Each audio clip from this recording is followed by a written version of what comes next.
Buenas tardes, estamos con... Jürgen Orjuela, delegado de la Universidad de Los Llanos del Comité Operativo Nacional de la Mano.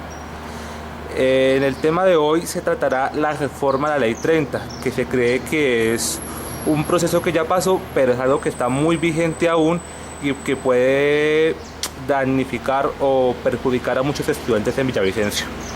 ¿En qué consistió precisamente la reforma a la Ley 30 de la educación? Pues la reforma de la Ley 30 de Educación Superior pues, fue un proyecto que pasó del presidente Juan Manuel Santos y consistía en una avanzada neoliberal que tenía el gobierno. Ya esta reforma lo que buscaba era profundizar un grave déficit financiero que tenían las universidades, basado en que el gobierno ya no iba a girar más plata a la universidad, sino era más que todo aporte. Esto viene pues desde un malentendido de un concepto que tiene el gobierno, que es que ellos ven la autonomía como la capacidad financiera, o sea, las universidades busquen y consigan recursos por donde puedan, cuando la autonomía es pues la capacidad de autorregularse y la capacidad de autolegislarse en las universidades. ¿Cuáles fueron los puntos por los cuales usted como estudiante estuvo en desacuerdo? Básicamente estábamos en desacuerdo primero en que pues todo el proceso de la reforma fue un proceso sin consulta. Y ya como tal de la reforma, pues estábamos de desacuerdo en todos los puntos porque era, como ya lo había dicho, una avanzada neoliberal del gobierno de Santos. Principalmente estuve en desacuerdo fue en la parte de financiación, o sea, esa fue como nuestra bandera, porque ellos supuestamente decían que era 1 billón más para la educación, pero resulta que ese billón, a resumidas cuentas, se distribuía por estudiante, y era más o menos un aporte de 160.000 pesos por estudiante para las universidades públicas del país.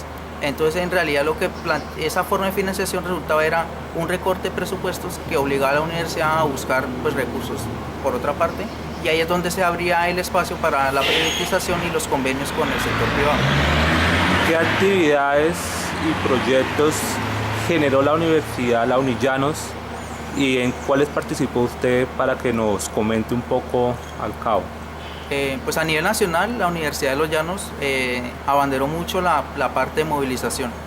Nosotros hicimos varias marchas, flash mob, marcha de disfraces. Yo participé en todas. Recuerdo más que todo la marcha Algata que hubo, una marcha que fue para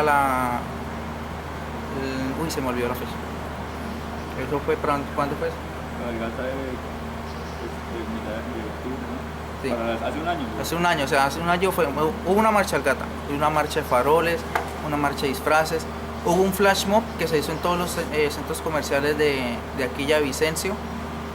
También hubieron marchas por el centro de la ciudad, se hicieron varias jornadas culturales.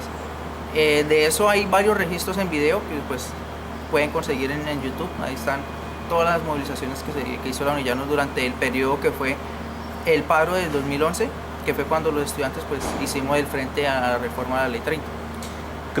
¿Cree que verdaderamente las universidades tienen autonomía brindada por el Estado? No. Esto se ve porque las universidades están reguladas por un ente que llama el Consejo Superior Universitario, que es una figura que se queda en la Ley 30 de 1992. Este Consejo Superior es el que regula y el que legisla en las universidades. Y lo más curioso es que ese consejo está compuesto por personas ajenas a la universidad. Hay un delegado del sector productivo, hay un delegado de la presidencia, hay un delegado del Ministerio de Educación, delegado de los rectores, pues que nomás viendo la conformación, pues hay injerencia de parte del Estado sobre las universidades en la toma de las decisiones. Entonces la universidad como tal no tiene una autonomía para tomar las decisiones que le conciernen ni para poder regularse. ¿Quiénes serían los más afectados si esta reforma se hubiera llevado a cabo? Lo más afectado hubiéramos sido nosotros los estudiantes. Obviamente los que estamos estudiando hubiéramos sentido el ajuste a los precios de la matrícula en un plazo de tal vez 2 o 3 años. Los más afectados hubieran sido las personas que vienen saliendo de los colegios, porque ya pues prácticamente no podrían acceder a la educación pública, tendrían que acceder a una universidad privada, y pues ya no sería la educación un derecho, sino es un bien para las personas que tengan pues el poder adquisitivo para poder entrar a una universidad. ¿Cree que esta reforma terminó acá o continuará? No. De hecho, el gobierno ha impulsado varias propuestas, digamos así, por debajo de cuerda. Una de ellas es la ley que regula las asociaciones público-privadas. O sea, ¿qué es lo que está haciendo el gobierno? Cogió los puntos gruesos de la reforma de la Ley 30 y los ha estado metiendo como proyectos de leyes más pequeños. En especial esta regulación de las asociaciones público-privadas abre la puerta para poder crear las universidades con ánimo de lucro del país.